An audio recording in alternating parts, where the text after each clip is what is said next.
Adam Bierman back again in the city of light, Paris, France, with a true pioneer, an American who came to France, a culinary kingdom, and started his own restaurant. And now you started another restaurant, Ellsworth. First off, you explain what Verjus, which I can't even, what does it mean, and why did you pick this name for your first restaurant? I think the name, you know, it's like naming a band. You go through a list of ideas, and you know, we're trying to take in the geography of where we're located, you know, the type of food that we wanted to serve. I think for me personally, like, I love acidity. I love dishes that are kind of enlivened with acidic components, and so Verjus has two meanings for us. There's first the type of juice that it is. It's juice from young grapes. It tends to be a slightly more acidic juice. And then also our location, which is between two of the oldest wine bars in Paris. And so Mark, the owner of Willie's on our left, and Tim, the owner of Juvenile's on our right, have both been there, I think, like 32 and 27 years. Oh my God. And myself and my wife are considerably younger than the two of them, and so Verjus literally means juice of young grapes. So we're the young grapes between the two older wine bars.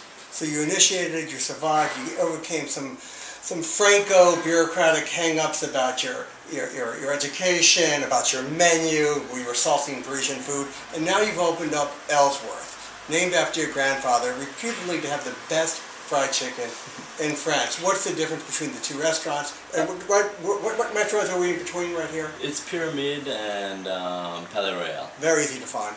And so, I mean, the idea with Ellsworth was, you know, we had Verjus, and it was already quite popular, but Verjus serves only a tasting menu. You know, there's no other option. If you want to have dinner at Verjus, you'll be served the tasting menu. And so, you know, we've made a lot of friends with people that live in the neighborhood, and one thing that they're always asking us is, like, for something more casual, something that they can go to on, you know, a once-a-week basis as opposed to Verjus, which is definitely a special occasion. And so my sous chef that was here for 2 years and I came up with the idea that, like, we would work with the same products, with the same producers, with the same farmers, but to make a cuisine that was, like, slightly more approachable and a la carte, which means that people can come in and kind of choose what they want for dinner.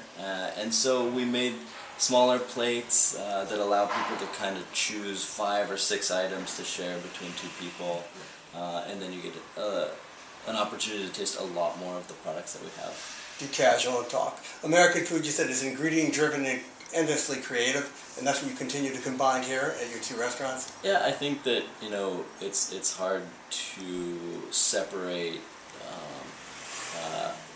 being a cook and growing up in the U.S. because you're surrounded by so many types of food constantly.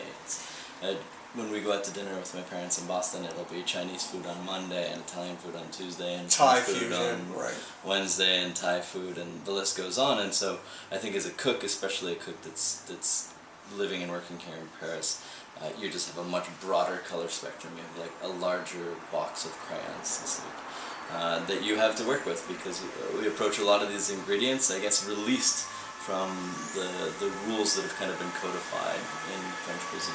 Right, and you overcame that. Well, thank you very much for talking to us. This has been Adam Bierman, Princeton TV. This has been, your name again?